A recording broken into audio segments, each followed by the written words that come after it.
Arithmetic Sequences, Part 2 from Chapter 14. All right, so we're on to example 2. And before do that, we're going to go ahead and write down our formula for arithmetic sequences. Our general formula is u of n equals u of 1, the first term, plus the number of the term minus 1 times the common difference. Remembering that the common difference is just what we add to each term. And it says find k given that 3k plus 1, k, and negative 3 are consecutive terms. So here's the deal. We don't know what the first term is. We don't know what u of 1 is. Okay, but somewhere in the middle, and maybe this is the first term, I don't know, but somewhere in the middle, we have a term that is represented by the expression 3k plus 1. We have another one that's represented by k, and the third one in this order is actually a number negative 3, and then we could have some more we don't know. Well, remember, if we don't know what it is, we could call this u of n, and if this is u of n, this is u of n plus 1, because it's one more in the term sequence than this one. So if this was the 7th term, this is the 8th term. We just added 1 to it. The one thing we do know, however, is the common difference, and the common difference is actually defined by this. D is u of n plus 1 minus u of n. It's just saying this number minus this number. If we went back to the last video, the very first example right here, that's just saying 9 minus 2 is 7, and 16 minus 9 is 7, where D is that common difference.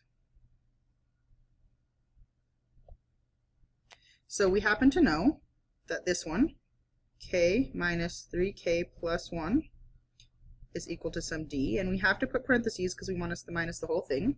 And we also know that this one minus this one is also equal to some number D. And you can actually skip that step and do what I'm about to do, but since D is equal to D, we could write this. K minus 3k plus 1 equals negative 3 minus k. Now we're going to just go ahead and simplify. So k minus 3k minus 1. Be very careful, people script negatives here and it costs them. Equals negative 3 minus k. Combine like terms. Negative 2k minus 1 equals negative 3 minus k. I'm going to go ahead and add k to both sides. And I will get negative 1k minus 1 equals negative 3. Add 1 to both terms, or sorry, both sides. Negative 1k equals negative 2. Get rid of the negative 1. And k equals 2. And before we're done, we need to check ourselves and make sure that that works. So we're going to plug the 2 in. Let's see. 3 times 2 from up here is 6 plus 1 is 7. That would make this just 2. And the next one negative 3. Well, let's check. 2 minus 7 is negative 5, and negative 3 minus 2 is negative 5. So yes, D is negative 5. So these are an arithmetic sequence. For the next one, it says find the general term u of n for an arithmetic sequence given that u of 3 equals 8 and u of 8 equals, and it should be negative 17. Please fix your notes. And this is what it means. We have some sequence. We don't know what the first one is. We don't know what the second one is. But we know that when n equals 3, the term is 8. We don't know what 4, 5, 6, 7. But we know that u of 8 is negative 17. And you don't always have to draw these pictures, but I'd like you to start out doing it, because it helps you understand what you're doing. And let's just double check. This is u of 4, when n is 5, n is 6, 7th term. And what we're trying to do is find the formula to make this sequence. So speaking of formulas, let's go back to our original formula. U of n equals u of 1 I'm actually going to write it right here. U of n equals u of 1 plus n minus 1 d. And we know parts of this formula already. We know that u of 3 is 8. Or in other words, that when n is 3, our term is 8. We also know from this one that when n is 8, our term is negative 17. Okay? If you notice, let's go ahead and simplify these. That becomes u of 1, 3 minus 1 is 2, so plus 2d. And I'm going to put equal 8. I'm going to put this part on the other side just for convenience. And this one becomes u of 1 plus 7d equals negative 17. And it very much looks like, don't write this down, something like this: x plus 2y equals 8. Changing u1 into x and d into y. Or x plus 7y equals negative 17. Hello, system of equations, which we know how to solve with elimination, substitution, graphing, or even polysomalt. And it turns out that elimination is the best one to do for this, or polysomalt. And since u1 and u1 are almost the same, I'm just going to multiply the top problem by negative 1.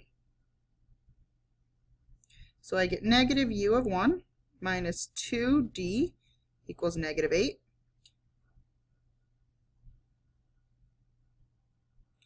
And u of 1 plus 7d, this just stayed the same, equals negative 17. And then remember, with elimination, we now add them and these go away. That was the whole point. So negative 2d plus 7d is 5d. Negative 8 plus negative 17 is negative 25. Divide by 5. And d equals negative 5. All right. So that means we need to know what u of 1 is. So just like normal, we substitute back. And I'm going to go ahead and substitute back into the top equation, which was this one. So we have, before I changed it, u of 1 plus 2 times negative 5 equals 8. So if u of 1 minus 10 equals 8, add 10 to both sides, and u of 1 equals 18. All right, but it wants us to write the general term, so we are now able to do that. The general formula was this, so we just plug everything in. U of n equals the first term, 18 plus n minus 1. Remember, the general formula needs the variable, so you can plug in the number of the term, times d, which in this case is negative 5, and then we just have to simplify. So u of n equals 18 minus 5n plus 5.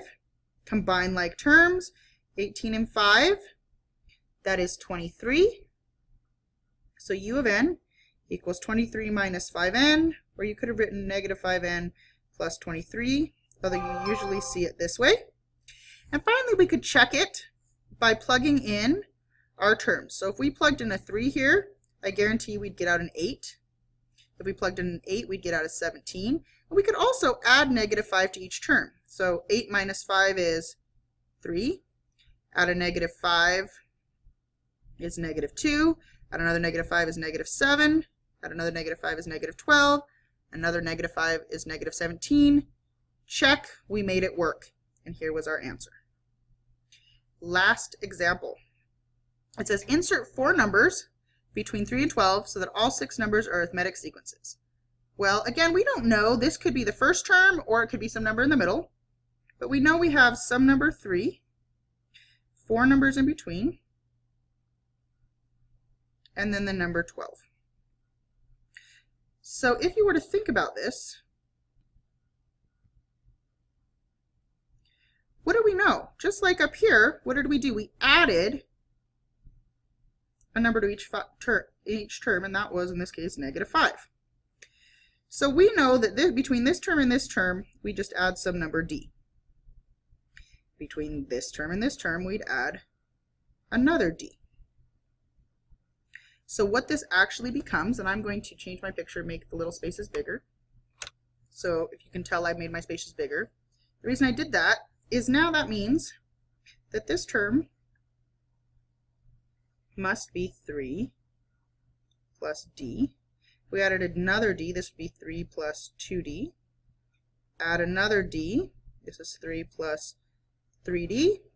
We can do the same thing again, 3 plus 4d. Okay, and so then this next one would be 3 plus 5d, but we know that that is 12. So that gives us an equation. 3 plus 5d equals 12, and oh, look at that. That's algebra 1. We're going to minus 3 from both sides. 5d equals 9. Divide by 5, and d equals 9/5, or 1.8. Remember, I didn't say d had to be a whole number, just n, because n is counting up first term, second term, third term, but d can be a fraction, decimal, whatever. So if we were to then make this sequence, go back and think about it. So our first number was 3. I'm going to move this down just a little bit so we can see. Our first number is 3. 3 plus 1.8, that's 4.8. 6.6 plus 1.8, 8.4 plus 1.8, 10.2 plus 1.8 is 12. Check. All right, we will practice this in class.